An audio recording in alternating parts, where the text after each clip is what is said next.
Good morning to you viewers, it's the Colonel speaking to you live from the Grange for British Imperial YouTube Broadcasting and the very last of the National Savings Movement records, The End of the War and Other Things, verses written and recited by Reginald Arkell. There's a slight bite out of this record, so I've got to start a few grooves in. Here we go. 66 and all that. Mr. Arkell has no illusions about war. He's been in it. Mr. Arkell. Everybody knows, of course, when the war is going to end. Some say this year, some next year, some never. I've just met a man who really knows. I'll tell you about him. Actual evidence, I have none.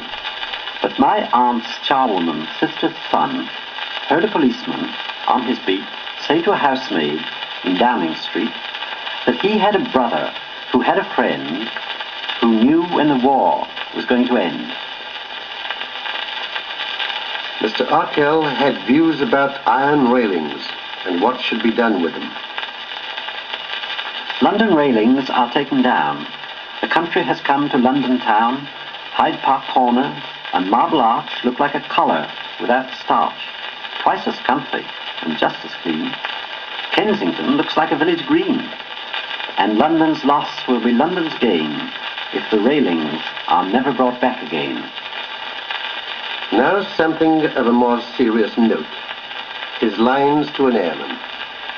Fresh from your fields of Air Force blue, we know, of course, it wouldn't do to make the slightest fuss of you who followed in the wake of Nelson and of Drake, who forced a foreign foeman back, who bore the brunt of his attack, who saved us in the hour of need. It would be very wrong indeed.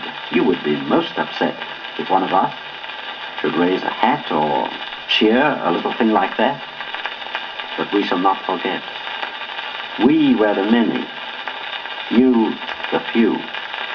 We owe our lives, our homes to you, and we shall pay the debt. So it's wings for victory we need. The debt can be paid in many ways, but none better than to save and lend to the limit.